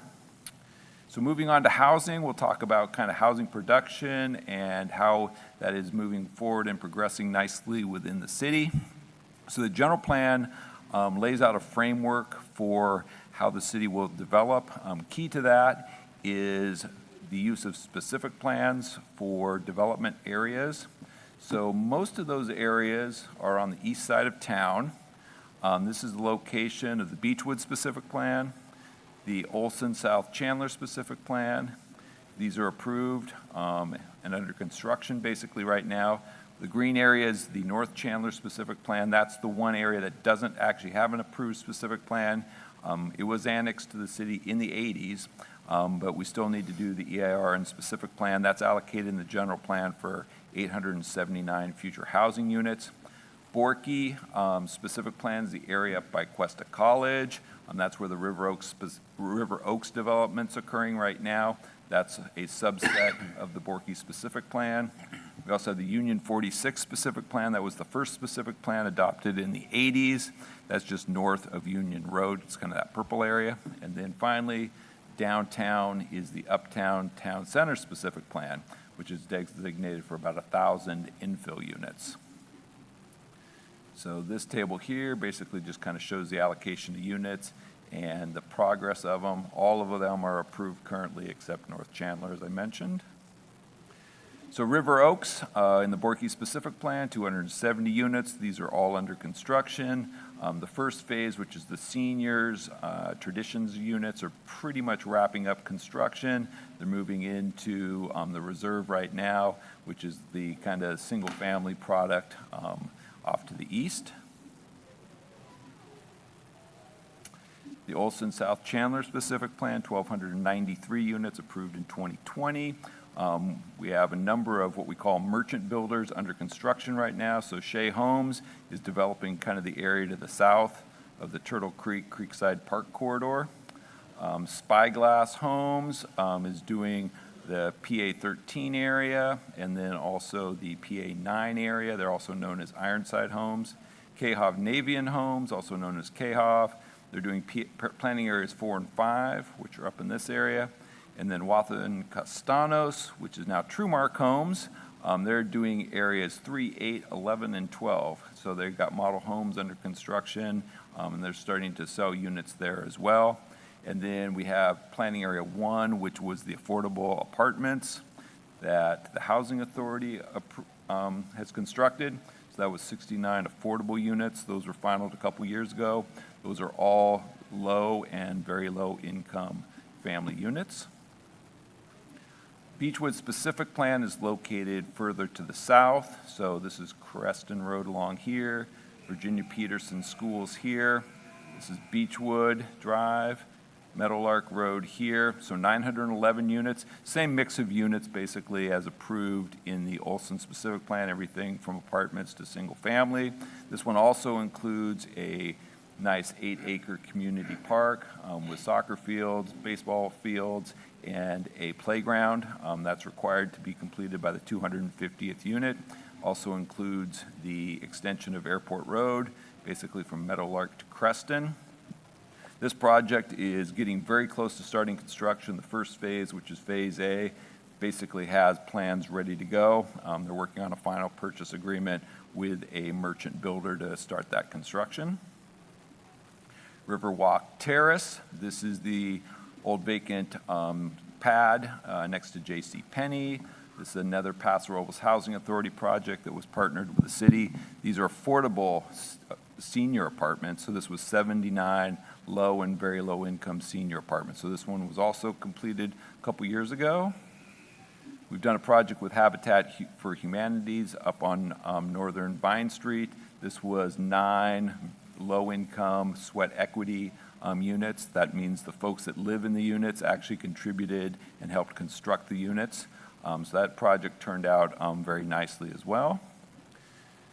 We also focus on market rate apartments. So the Arrive apartments were completed a couple years ago. That was 200 market rate apartment units. This was the Red Tail Group that moved forward with that. They have a second project on Creston and Rolling Hills. This project is ready to go to permits right now. They are having some issues with getting construction funding right now, so we are working with them on some other options to get this project moving forward. So we'll probably have some additional information for the council on that fairly soon. You'll recall the council recently approved this project. This is the Oak at Ardmore. This is a mixed-use overlay on Ardmore, 154 for-sale townhouse products. So these are a very small lot ownership type product. So this meets kind of a workforce, lower, moderate income, or not moderate, market rate kind of niche in the market. So we're looking forward to seeing that one start to move forward. We don't have any applications for permits or grading permits on this one yet. Montage Condos, this was a 24-unit condominium project, also recently approved by the City Council. This is on Creston Road, just east of the river, another project that can move forward now. So in summary, if you look at all those projects, going back to 2021 when the sixth cycle of the housing element started, this is our tracking. So we track the units by their income categories. Low, extremely low is grouped. Then we have low, moderate, and above moderate. So for this last year, we didn't have any low or very low income units permitted. We did permit 23 low-income units, we permitted 24 moderate-income units, and 121 above-moderate units for a total of 168. That's kind of a drop-off from the previous 2 years where we were kind of, between 200 and 300 units. All total during the cycle, we're at 1,128 units. We're required to build about 1,500 units, so we're about 75% through in terms of the units required. We still have another 3 years of reporting, so we expect that we will end up building more than the units that were allocated. We'll probably be a little low in the extremely low and low incomes, which is pretty typical. Those always require basically tax credit subsidies to provide those units. So those are the most challenging units to provide. So just a summary of the construction trends for the last year. Like I said, 168 units permitted. That was a 50% decrease from the previous year, but the main reason for that is almost all of these units were single family, and we didn't permit hardly any, I don't think we permitted any apartment units. So usually in the previous years where you see the 200 to 300 units, usually there was about 100 apartment units in there. So single family, which had been lagging for the last 20 years, is now our bright spot. And apartment buildings, are kind of, it's hard to time exactly where they go, so they might just show up on the next cycle. Overall, I think we're going to average out, in the 200 to 300 units per year overall. Permitting, 1,600 permits per year. That's been very consistent for the last 3 or 4 years, so that's consistent. Building inspections increased significantly, 66% increase. We're over 10,000 annual inspections, and that's mainly because of the number of single-family units. So multifamily requires a lot fewer inspections than single-family. So they're very labor-intensive. You can kind of see the trends in terms of the increase just on inspections. We did staff up on inspectors a couple years ago, expecting this to occur. So we are in a good position to be able to handle that load right now. And this table is just another view of it. This kind of shows the overall allocations. Our total requirement's 1446, so we're at about 70% completion right now. And this chart basically kind of shows where we're trending. So you can see the trend line here, for the 8-year period, and we're above where we need to be. We're a little low on the very low income units. Hopefully we can see those pop up. But this is basically what our allocation will be, or what our current RENA allocation is that we need to hit by 2028. So in summary, 97% of general plan policies are complete or ongoing. In terms of the 6th cycle housing element, we are basically moving along very well in terms of meeting those requirements. We expect to hit that total of 1446 by the end of the period. So that'll conclude staff's report. I'd be happy to answer any questions. Okay. Thank you, Warren. Yeah, go ahead. Pro Tem Gregory. Yeah, so Warren, on the Riverwalk, was that counted in 2025? The river? I think it was probably counted in 24. Right. Oh, it was 24, okay. Yeah. So I've kind of showed you projects that counted through this whole period. So would that be considered very low?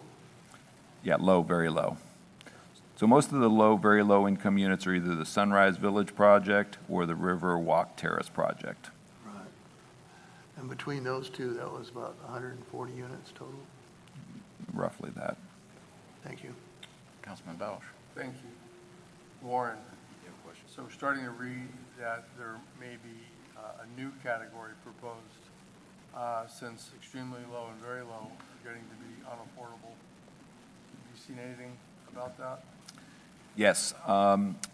So there's the next cycle of the regional housing needs allocation will be cycle 7. San Luis Obispo County is one of the first counties to go through cycle 7. We have preliminary numbers from HCD already for cycle 7. Cycle 7 does include what's now a new category, which is known as acutely low income. Those are for people making 0 to 15% of area median income. So just looking at it, we expect that our next allocation will probably include about 200 acutely low income units that we'll have to somehow accommodate through the housing element. You anticipate, I've read both ways, where they expect those to be ownership as in granted to them and or rented with some kind of a subsidy. I'm not sure how that would look, either one. I don't know. The article I read didn't go into that detail. I don't know if that was just wishful thinking. I don't know where we would put 200 homes like that. And how, second part of that question, how long do you anticipate 7th cycle to last? These are 8-year cycles, so it'll be through 2035, I think, this next allocation. We've been briefed by HCD. That HCD staff does not have any details on how acutely low is going to work. I don't know if Chris might has something. The only other thing I was going to add, and your questions are good ones. One of the things when we did brief with HCD, a lot of questions came up, particularly for that category, is it's not just providing a unit. In a lot of cases, individuals at that level need wraparound services for that type of unit to be successful. And what we're really looking at are homeless shelters or something right in that level in some cases. And so and again, there weren't any answers on is there gonna be supplemental funding to help provide services for individuals that are moving into those units. There wasn't a definition of what those units even look like, to Warren's point. So a lot more questions right now than answers. We're fully engaged with HCD. I would expect that we're going to be heavily engaged with them over the next year or so to continue to ask those types of questions. I think Warren has done and staff has done a great job of meeting the RENA numbers So thank you for that. And thank you for keeping us apprised of what has been done, what still needs to be done, for engaging the builders and getting them to help us be successful in those numbers. It's a partnership. We get that. We don't build anything, but we work with those that do build and work with those that try to either rent or own, move in. We need that partnership. It goes, everybody has a role to play. RENA is a good goal to aspire to, but it's still a goal. It's not something that we can necessarily control by ourselves as the city. So we recognize what a critical role you play in that success. So thank you. Yeah, I appreciate that. That's a good point. That really is a partnership with a number of both profit and nonprofits to, move the needle on this issue. And I think one other thing just be aware of, SLOCOG is in charge of distributing the RENA allocation among the cities within the county. SLOCOG is actually going to be formally objecting to our RENA allocation. They do believe there's some errors in the methodology that was used. So you will be hearing about that. I think they'll be taking that action later this month to formally object to the numbers. Hopefully, we'll get some adjustments down, but there, as the city manager mentioned, we're very engaged in the objection process as part of that. Thank you. Councilman Strong. At this point in time, the only people I know of would be capable of meeting that new allocation area are the San Luis Obispo Housing Authority, which actually can go all the way down to that level. But they have very limited resources too, depending upon what they get from the federal government. The other one is some private organizations that now are being sponsored mostly by very wealthy sports people, et cetera. Generally, because we don't have any major league teams in our area, we have a problem unless we can somehow hitchhike on one of those. So we're going to be having a difficult time, and this is the future. Pro Tem Gregory. Yeah, just one more question. So to get our current stage of our RENA numbers, Ardmore and the Red Tail projects will get us over that number if they come about. Yeah, those two projects alone will get us to the total cumulative number. All right. It won't get us to the, the very low income number. No, but everything else. Okay, thank you. Councilman Beal. Great report. So those two projects will get us to the total number, but not necessarily some of the mid to lower categories, right? Correct. Okay. Couple of questions. How did the land for Sunrise Villas, how did that work out from the developer in terms of getting that to Housing Authority? What was the mechanism that made that happen? So that was part of the specific plan process and the development agreement negotiation. So there was a lot of give and take in terms of, that process. So one of the points that was negotiated by the city and ultimately approved by the council was that the developer was required to dedicate that site, which is about 2 acres, to the city. And then at that point, the city had the choice to then transfer it to a nonprofit, which is what we did. We transferred it to the Housing Authority, and then the Housing Authority was able to get the tax credits to fund the project and then build it. So it was part of the negotiation of the specific plan. Exactly. And do rehabilitated units count towards any of these numbers? Do we have any of, I know that there are a few things in the pipeline, possibly, but would that be outside of meeting the RETA numbers? Well, so rehabbing units and preserving existing affordable units is covered in the housing element. If they're existing units, they don't actually count as new units. We are required to do that in addition to building the new units. Right.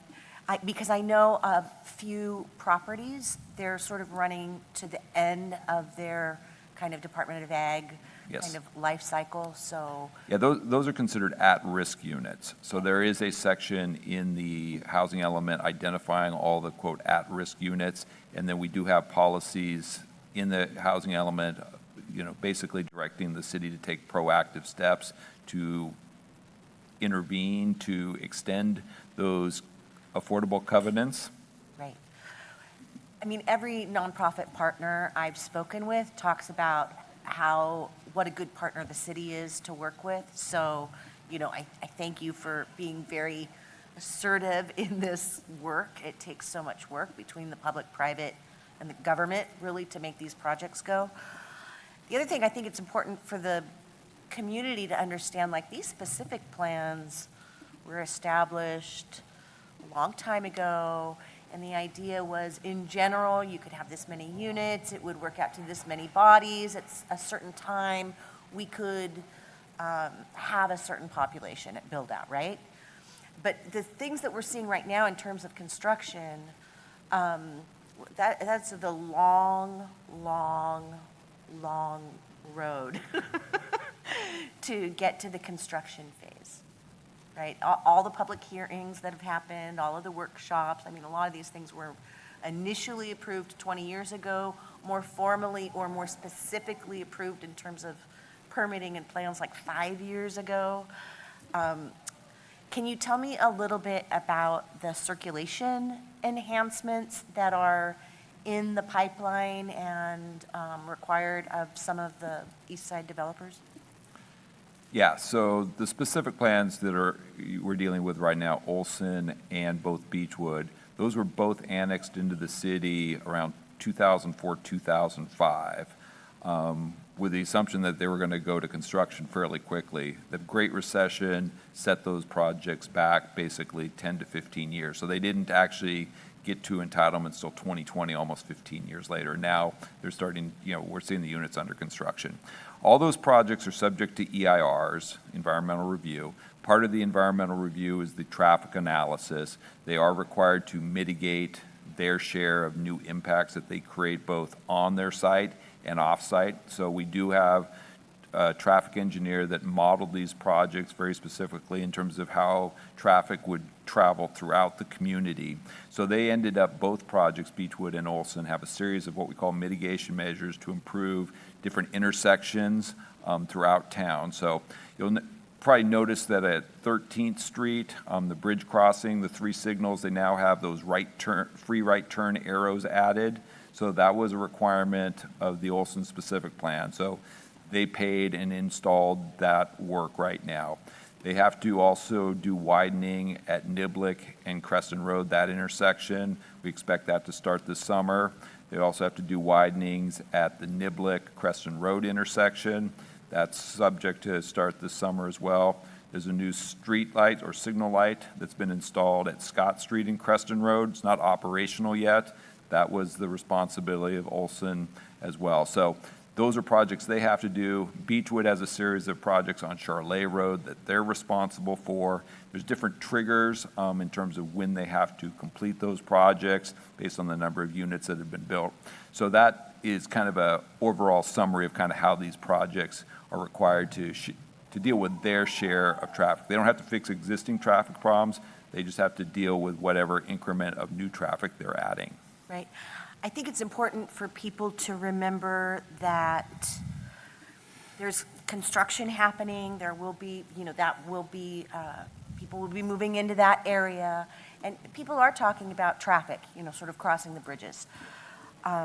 We have had a very nominal population increase in the last 5 years. I think I saw something recently.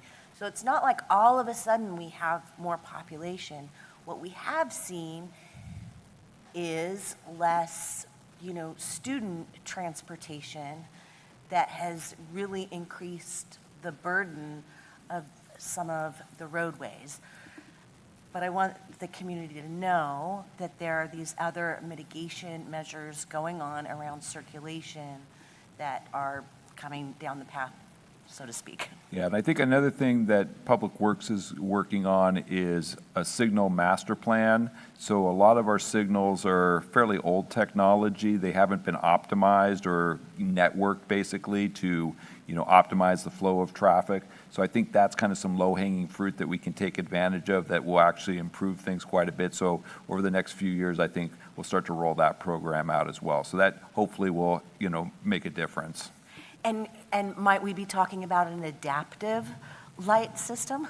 Well, I think adaptive is a certain type of optimization that might be considered. I think that's what the master plan will identify exactly what the best, most effective way will be.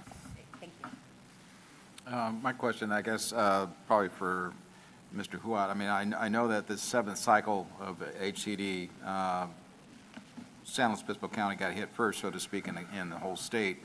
But you guys, as far as city manager, are kind of grouping up and trying to figure out how it can be done or push back and give them more recommendation. Can you kind of elaborate on what you've been doing with this coming forward? Thank you, Mayor. Yeah, so as Mr. Fraze mentioned, SLOCOG is the lead agency on the process. With that being said, they have been very much engaged with the city managers for the 7 incorporated cities. We did meet with HCD reps a couple weeks ago now, along with our community development directors, to start to dig through the calculations and the numbers and how they arrived at the number of units that they're going to allocate to the county and then ultimately to the cities. And that methodology, as well as looking at, as discussed earlier, some of these new categories. There was a significant amount of concern raised on all ends of the discussion. Unfortunately, at this point, those individuals that we were talking to, they're explaining the data and the policy that has been kind of pushed down to them and then out to the counties. So we are going to be continuing to meet to determine if there are some additional steps that we can take, and there may require some additional action from the council in terms of how we choose to engage HCD or potentially our elected officials on this. But I think that there was a lot of concern, not just, again, the number of units in totality, but again, those categories, especially that acutely low category, without any definition and without any understanding of what the state seeks to accomplish through that category. It's very challenging for cities to begin to even contemplate planning to how to absorb those units. So a lot more discussion to come. Just know that we are engaged at the staff level fully on this. And again, unfortunately, San Luis Obispo County is the tip of the spear for the 7th cycle. So this is definitely going to be something that we're going to be keeping engaged on over the next several months, and we'll continue to provide the council relevant updates as we know it. Very good. Thanks, Chris. Warren, question to you.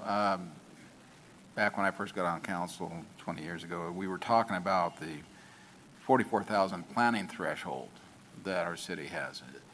Technically, are we still on that number? I mean, with all the ADUs and things that's been pushed forward since and changing density, so to speak, are we still there with that number, or what? I think most people realize that we don't want to grow past 44,000, but I mean, can you give a little elaboration on that number and how it's reflecting in our general plan? Yeah, so the framework of the general plan was approved in 2003. One of the key policies of the general plan was that the city build-out population would be 44,000 folks. So the land use, the distribution of future units was all scaled and based on that. So ADUs, you brought that up, those are outside the general plan because those are state mandated, so we're not counting those, we're not required to count them, and we can't actually, control them like regular units. So those are in addition to the 44,000. But that said, even though we're building 200 to 300 units per year, you've seen, our population estimates from the state, they're either flat or negative, regardless of how many units. And what's happening, in 2003, this was a community of families where, you had 4 to 5 people in houses. So overall, we almost had 3 people per house on average. That that's population per unit, which is how we actually calculated the 44,000. You divide that, and that gives you the number of units, and that's what got, applied to the specific plans. Yeah. But the population per unit continues to drop every year. Less than two per house, isn't it now? Well, it's around 2.4, I think, right now, Yeah. but, a 0.3, drop is a pretty significant number when you start to, multiply it out. And the trend is, and everything we're seeing, is it's going to keep going down. And you see that at the specific plans. Most of the folks out there buying those houses are retirees. They're not people starting families that are going to, have a lot of kids. So I don't think we're ever going to hit 44,000 just because of the demographic changes that are happening, nationally, throughout the world, really, in terms of declining, birth rates, that sort of thing.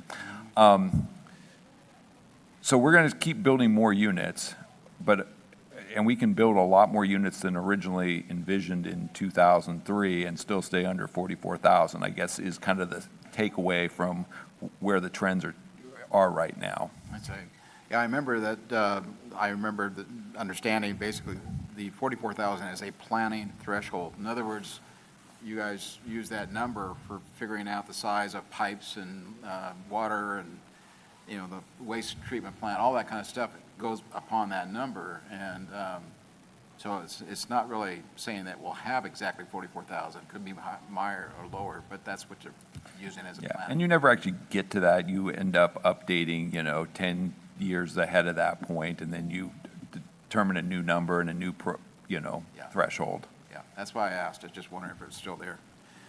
Councilman Stroh. Be cautious on some of this. If you look at the actual census that they did, our region, our county, was one of the only areas in the state that actually grew in population in the last census. And that's a yearly census. It's not a 10-year census.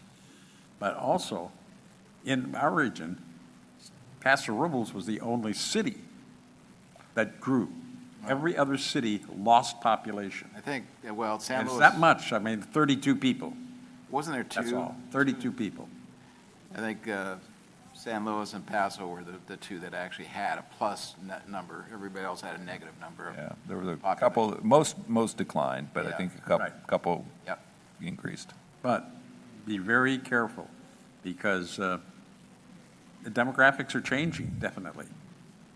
We're still going to have growth, but how we're going to have it, we're going to have to stay flexible.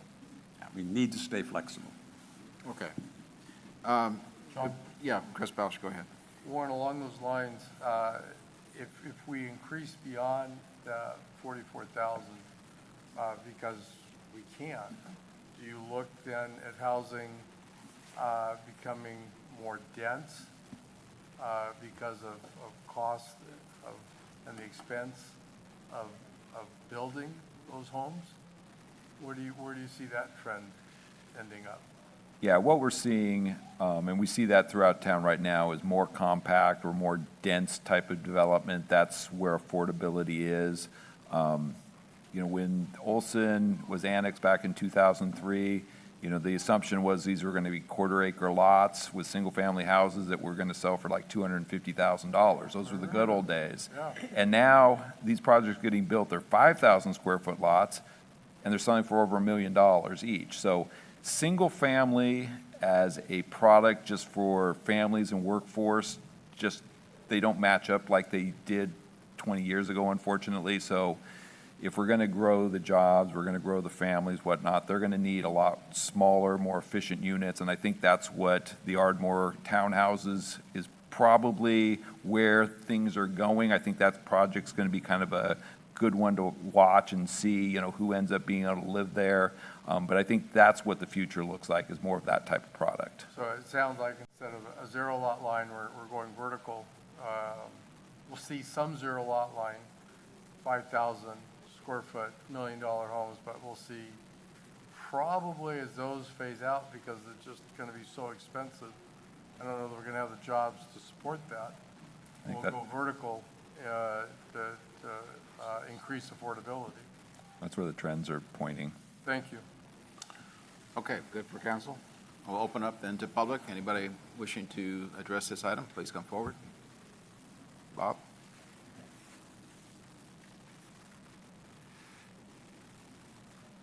This morning, Councilor Robles, Warren, I did have a question for you. The numbers you gave for completed units this year, is that being negatively impacted by the number of homes that are, construction seems to have come to a standstill on Lene Road? And I was wondering if there's been any discussion by the council at all to try to help those developers complete that project so those homes just don't rot away. Okay. Anyone else? Anyone online? Yes, sir. We have Jan Albin. Okay. Jan, can you hear us? Go ahead. I can. Thank you. Good evening, council. Couple of questions, and I missed a little bit of the beginning of this, so hopefully I'm not redundant here. My question is, I hear a lot of rumblings that the state is going to start requiring the cities to not only develop, of course, their arena numbers, but homeless housing as well. So, and I have another question, but can I get the answer to that one? Have we received anything that says we're going to have to start developing projects that include homeless housing? Oh, I think our city manager, Chris Huot, kind of alluded to that 0 to 15% of income. Is that pretty much what that would be related to? Mayor, yes. So for the next arena cycle, as we talked about earlier, there's this acutely low category for individuals with 0 to 15% income range.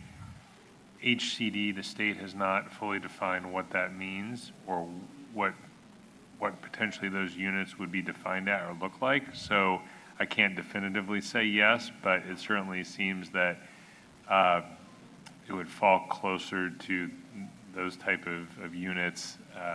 Again, a lot more to come there, though. Right. All right, Jan, your second question? Okay, and I'm sorry, yes. So my second question is that when we hear about new housing developments everywhere, the constant comment, redundant as it may be, is that people are always talking about, and it's true, we do not have the infrastructure to handle the housing that's projected, let's say. And particularly because we've got nowhere to go with the roads. So the question is always, how do we adhere to the RENA numbers when the RENA numbers are killing us by demanding that we build houses that we don't have the roads to support?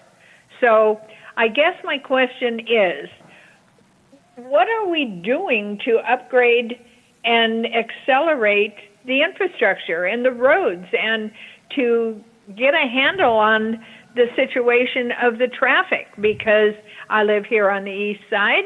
I live over by Quail Run, and it's a mess all the time. It's a mess. So the more houses you build over in this side, which you're going to, we don't have the roads to handle that. So I want to know what the plan is for that.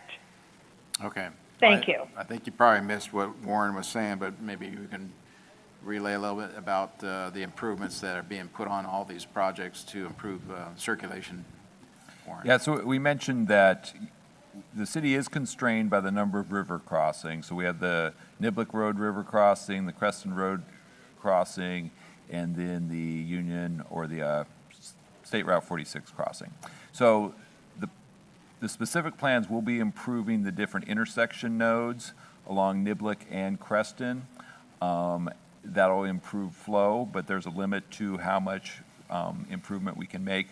Really the key to the long-term build out of the city, so in addition to the general plan land use element that talks about the additional housing and commercial development, we also have the circulation element.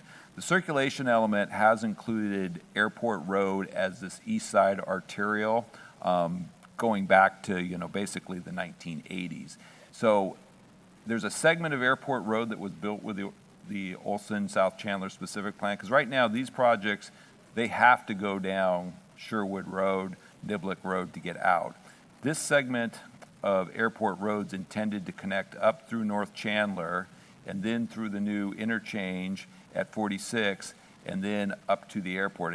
As you know, the airport's intended, with the spaceport, to be a jobs-generating employment center. So if you kind of start to look at it, if we have all the jobs up here at the airport and all the housing here, and we have a new arterial road that connects it all, that can take a lot of load off the traffic in terms of folks don't need to get on Niblick to drive to San Luis Obispo to work, which is a lot of the kind of traffic we generate here. So that's the idea, that's the vision of the general plan, but it does depend on this whole new airport road connector, which is a significant infrastructure element that needs to be accommodated. North Chandler Ranch is where a lot of the additional housing in the future is going to go, and that project's going to need to help build most of New Airport Road. So that's, with this next housing cycle, we will be talking most likely about North Chandler, and Airport Road and the 46 interchange are going to be key decision points moving forward. Got it. And then Bob Simone. And may I ask, Warren, do you have a timeline on that airport road? No, there is none, Jan, other than just development through the Chandler Ranch area, which could be in the next 15 years probably, I would imagine. Somewhere in there, maybe. All right. 10 to 20. All right, Yeah. thank you. Yeah, thank you, Jan. All right, and then Bob had a question too. Yeah, so I think the reference was to this project on Lene Road. This is part of the Olson specific plan. This was planning area 13. So this is a courtyard residential project, 107 units plus 107 ADUs. So this project was under construction. The first 25 units were finalized late last year. They lost their construction funding around the first of the year. So the project's basically has stopped at this point. The city's taken action to work with the owner to fence and secure the site. We're doing constant surveillance, the extra police patrols and whatnot, just to make sure that there's no safety, vandalism type issues starting to occur there. We do have a meeting scheduled with the ownership group later this week to talk about their progress on getting the project restarted and refinanced. So it's an unfortunate thing that they lost their financing. We're hopeful that we can help them get the project restarted soon. About what percentage are they complete with their units that they have? Well, overall, it's probably like 80% complete in terms of construction. Like this first phase right here is done. Right. A couple of these other modules were 90-95% complete, but we do have some units that are still exposed, some that are just studs. They were moving very quickly and they just pulled the plug on it, unfortunately. So there's been a lot of weather damage that's going to take some time and money to repair. Remedy, right. Okay, thank you. All right, we'll bring back council. Any further discussion or questions? But tonight they're asking us to receive and file and provide, approve the 2025 general plan. So any further discussion from council? I'd like to make a motion that we approve the 2025 general plan annual report, direct staff to submit to the California Department of Housing and Community Development. Second. All right, so we have a motion by Gregory, second by Beal. Discussion. Okay, we'll call for the question, Leslie. Councilmember Gregory? Aye. Councilmember Beal? Aye. Member Bausch? Aye. Councilmember Strong? Aye. Mayor Hammond? Aye. So may I make him a comment too? Warren, I just want to say thank you for steering us through this incredibly getting more complex issue every year, but we seem to come out okay every year, and I want to thank you and your staff for everything you're doing. Yeah, you have a lot of dedicated staff that spend a lot of time, making this happen. So it's not me, it's them. Very good. Moving on, then we have our city manager report, Mr. Huat. Yeah, thank you, Mayor. Just a couple items. Of course, earlier this week, yesterday, we announced that we appointed Ms. Leslie Frazier as our new Public Works Director. Welcome aboard, Leslie. Yeah, Ms. Frazier, new to the role, but not new to the city, has been with us for the last couple of years in the city engineer position, brings over 25 years of both public and private experience to the role, and I think she's going to do an amazing job leading that department into its next era.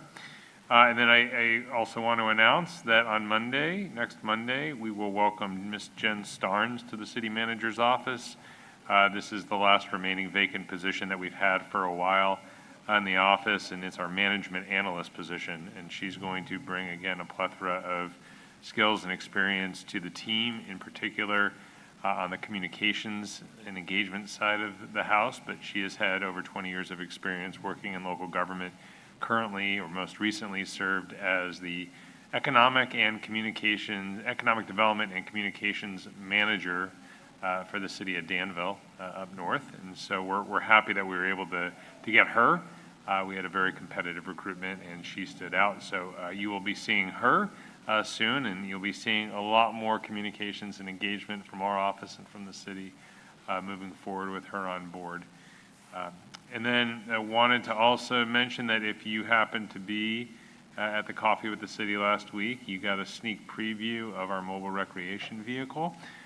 This is one of the initiatives that Community Services has been working on. As a reminder, the city received a very nice van donated from two individuals, from Mr. and Mrs. Ludwig, who have ties to the community, and we were able to get that outfitted and wrapped and unveiled last Friday. It's an amazingly colorful, exciting vehicle.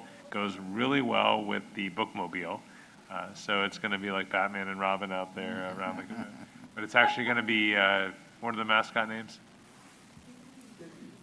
Yeah, Skippy and Cornelius.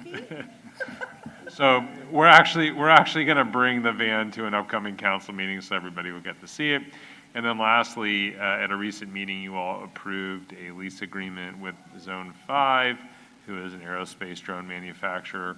I'm happy to report that as of yesterday, they have started the move-in process out at the second Winway location, and they are going to be up and running very soon after they do some minor TI improvements to the warehouse. But I want to thank a lot of staff who are involved in that project and getting them to this point. So with that, that concludes my report. Thanks, Mayor.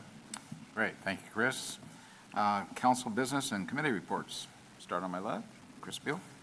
Very quickly, I was honored to present at the Lewis Flampson Leadership Class, where I'm sure I met a few future youth commissioners, where I answered the very important question of what exactly is the city. They had seen us all at the kind of jobs fair, but I don't think they put it together like what the city does.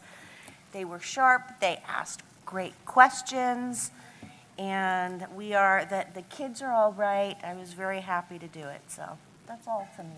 All right, thank you, Chris. Councilman Bausch. Thank you. I spent a lot of time traveling with graduations and grandkids. Attended 221 for our future encampment resolution fund grant. Very informative. Coffee with the city.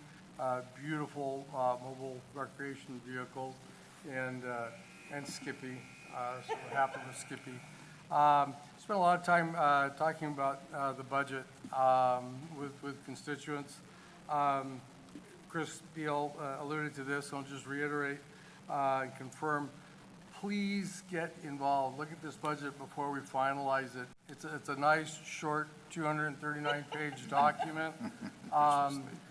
We get a lot of question of why doesn't the city spend money and fix this or do this? We are doing right now, city staff is using money that it was approved 2 years ago, a year ago. They're going to be spending money that council is going to be approving next month. If you want to have a say in how your money is spent, today is the day to make your voice heard. Read that budget. There are lots of good examples of the different goals, different departments. You want to have a good understanding. That's the document to read before we pass it. If you have any questions, get in touch with your district representative, your council person. Ask us, engage with us, and help us understand your needs. We'd love to talk to you. Thank you very much. Thank you, Chris. Councilman Strong. Yes, and actually, this has been a relatively quiet time for me at the city, not at some of the national things, but I will have a much better report or much fuller report at the next meeting because I have a lot happening in the next 2 weeks. Good. Thank you, Greg. Councilman Bell, Rick. You, okay, here we go. So I also met with staff on the encampment funding, and that's a very exciting project. And I'm very excited I want to meet Skippy. I also attended LAFCO, which is staying within their budget, and for the first time in a long time, they're accelerating through their municipal reviews, which means they go through the processes of municipalities and special districts, and we're actually catching up, doing it in the 5-year power period that we're allowed to do that in. So they're being really well operated, and it's a very unusual agency because it's independent from everybody, and they're doing a good job with their Rob is the lead. And then we had a really nice meeting with John Pashong, and one of the top subjects that came up was somebody named Ashley, Homeless Services Director for the city of Paso Robles, and she is getting a lot of accolades from our local supervisors, and she's doing a really good job. And so a compliment to Angelica mentoring her and letting her set free and go all about what she's doing. And finally, the most difficult thing I did, I had to go to the beer festival and represent the city. I was very, very careful and only had 3 beers and ate lots of good food, but that's such a wonderful event, and it raises so much money for Pioneer Day. It's great. So, and thank you. That's it for me. All right. Thank you, Steve. For me, last meeting, we had APCD, Air Pollution Control District, met. Nothing really major to report. Next meeting was the Paso Robles Groundwater Authority, and something there we need to know that the authority has gone ahead and moved forward with Prop 26, which essentially gives us the authority to levy fees on water users, the heavy water users. This is not the de minimis users in the county or that are smaller users. It's mostly the vineyard growers that are going to be doing that, and it's roughly $22 an acre foot. The $1.1 million budget that it's going to be covering is bare bones. Essentially, it just has 2 projects that it does. It's the evaporative transpiration that we use from satellite data to understand what water is being used on all these different parcels out there in the county, and also groundwater level well monitoring. Those are the 2 projects that we are funding as part of the money that's being used. Other than that, it's just annual report and keeping us out of trouble with DWR and keeping us in compliance with SGMA. One thing I will bring up, though, that is something that we need to understand is that, you know, our city, even though we're only 3% of the whole groundwater use in our district here, 3%, but we are actually in our water rates paying for SGMA, and I consider every one of us a de minimis user. So the board, as it is right now, is not planning on charging county de minimis users at this point in time, which amounts to sometimes 5,000 acre feet. But in our city, we already have it built into our water rate where we are complying, every one of us is complying with SGMA, wherein the de minimis users out there are not really paying anything currently at this point. So that might be something in the future that might want to be brought up and with the PRAGA. But anyway, we're moving forward. The budget had to be done by the end of June, which we'll have funding moving forward. I also had a meeting with the Paso Robles School District, along with Councilman Beal and staff. It was a good meeting. Talked about a lot of different subjects and good in-person meeting. I think that was important to have rather than online. So next we had the meeting with Supervisor Pashong. Steve Gregory and I met with a good meeting, a lot of good discussion. The other thing that was kind of fun, I did this years ago, I think Steve did it for me last year, was a tour of, it was the Kermit King 5th and 6th grade students. end of the year, they're taking, kind of field trips and such, but they came and we gave them a tour of City Hall, then we walked over to the emergency center, we did police and fire, and then, with Melissa Martin's help, we set up a mock council meeting for them. They ran a complete meeting, they had their own mayor and council, and the idea was to discuss and make recommendation, a direction basically about the Barney Schwartz water feature, wasn't it? Replacing a soccer field at Barney Schwartz with a water feature, splash pad. Right, they elected not to do it, basically. So, Decided no. it was kind of amazing. I thought they would be all over that, but no, that was good. Other than that, that's all I had. It was fun, and we're here tonight. So next things I have is upcoming events. Development Review Committee is going to be June 8th at 4 p.m. Then we have Planning Commission meeting June 9th here in this room, 6:30. Development Review Committee again back on Monday, the 15th of June at 4 p.m. And our next city council meeting is going to be here in the Norris Room, Centennial Park, June 16th, 6 p.m. So at that point, I think we're all done. Looking for a motion to adjourn. Move to adjourn. Okay, we have a motion by Gregory, second by Beal and Strong. All in favor? Aye. Aye, opposed? We stand adjourned.